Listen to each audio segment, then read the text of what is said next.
नवी मुंबई व रायगड जिल्ह्यातील ताज्या बातम्या आणि घडामोडींसाठी सबस्क्राईब करा वादळवारा लाईव्ह चॅनल आणि दाबा बेल आयकॉन. मर्यादा पुरुषोत्तम युगपुरुष श्री प्रभू रामचंद्रांचा प्राणप्रतिष्ठा सोहळा 22 जानेवारी रोजी अयोध्येत उत्साहात संपन्न झाला. देशभर सात्विक धार्मिकतेचं वातावरण असताना पनवेलमध्ये वादाची ठिणगी पडल्याने पनवेल शहरात काही काळ अशांतता निर्माण झाली होती.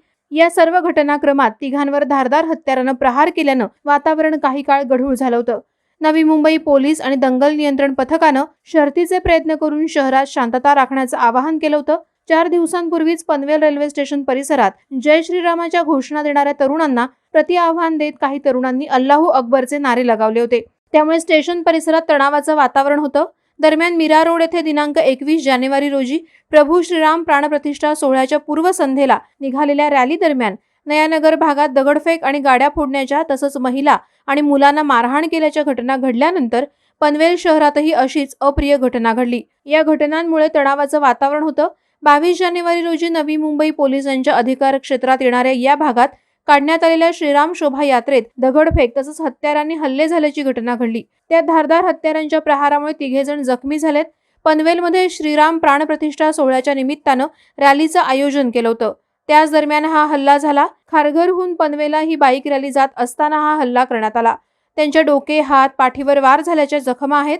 देश रामलल्लाच्या प्राणप्रतिष्ठा सोहळ्याच्या धार्मिक कार्यक्रमात न्हावून निघत असताना पनवेलमध्ये कायदा सुव्यवस्था पायदळीत उडवण्याचा प्रयत्न झाला. खारघर परिसरातील काही तरुणांनी मोटरसायकल रॅली काढली होती. ते खारघरमधून पनवेलकडे येत असताना पनवेलमध्ये 2:30 वाजण्याच्या दरम्यान सुफा मशिदीच्या पुढे काही कच्ची मोहल्ल्यातील तरुणांनी रॅलीतील काही बाईक स्वारांना हटकलं. सुमारे 10 ते 15 तरुणांनी अचानक रस्त्यावर येऊन रॅलीतील बाईक स्वारांना रोखलं. रॅलीतील तरुणांसोबत हुज्जत घातली. रॅलीतील तरुणांनी त्यांना समजावून सांगण्याचा प्रयत्न केला असता त्यांनी तरुणांना मारहाण करण्यास सुरुवात केली. लाठ्या, काठ्या, धारदार शस्त्रास्त्रांनी रॅलीतील तरुणांवर वार करण्यात आले. या दरम्यान एकाच्या डोक्यावर हत्यारानं गंभीर दुखापत करण्यात आली आहे. दुसऱ्याच्या पाठीवर खोल वार झालाय तर दुसऱ्या एका तरुणाच्या छातीवर हल्ला करण्यात आला. या घटनेमुळे शहरातील शांतता भंग पावली असून बाजारपेठ भीतीनं बंद झाली होती. जमावही गोळा झाला होता. जखमींना तातडीनं उपजिल्हा रुग्णालयात दाखल करण्यात आलं होतं.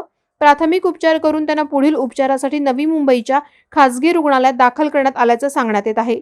मात्र 4 दिवसांपूर्वी रेल्वे स्थानक परिसरात एक अप्रिय घटना घडली होती. तरीही पोलीस इतके बेसावध कसे राहिले असा प्रश्न शहरवासीय विचारत आहेत.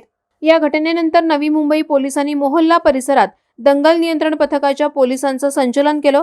त्यानंतर आता शहरात शांततेचं वातावरण असून पोलिसांनी कायदा आणि सुव्यवस्थेचं पालन करण्याचं आवाहन केलंय. वादळवारा लाईव्हसाठी क्षितिज कडू, नवी मुंबई. नवी मुंबई व रायगड जिल्ह्यातील ताज्या बातम्या आणि घडामोडींसाठी सबस्क्राईब करा वादळवारा लाईव्ह चॅनल आणि दाबा बेल आयकॉन.